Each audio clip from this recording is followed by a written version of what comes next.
క్రిస్పీగా టేస్టీగా కారం కారంగా శనగపిండి లేకుండా చక్రాల్ని ఎలా పెసరపిండితో చక్రాల్ని ఎలా తయారు చేయాలో చూద్దాం. మొదట 1 కప్పు మినపప్పు, 1 కప్పు పెసరపప్పు తీసుకొని వాటిని శుభ్రంగా కడుక్కొని 2 కప్పులకు 3 కప్పుల వరకు వాటర్ పోసుకొని పప్పుని మెత్తగా ఉడికించుకోండి.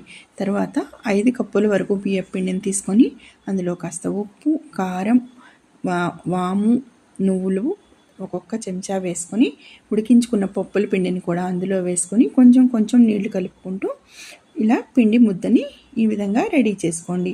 రెడీ చేసుకున్న పిండి మీద ఒక బట్ట కప్పి పక్కన ఉంచుకోండి. తర్వాత స్టవ్ మీద ఆయిల్ పెట్టుకొని అది వేడైన తర్వాత చక్రాల గిద్దల్లో పిండిని పెట్టుకొని వీడియోలో చూపిస్తున్న విధంగా గుండ్రంగా వాటిని ఒత్తుకొని 2 వైపులా తిరగేసి కాల్చుకుంటే కమ్మనైన క్రిస్పీ పెసరపిండి చక్రాలు రెడీ. లైక్ చేయండి, షేర్ చేయండి.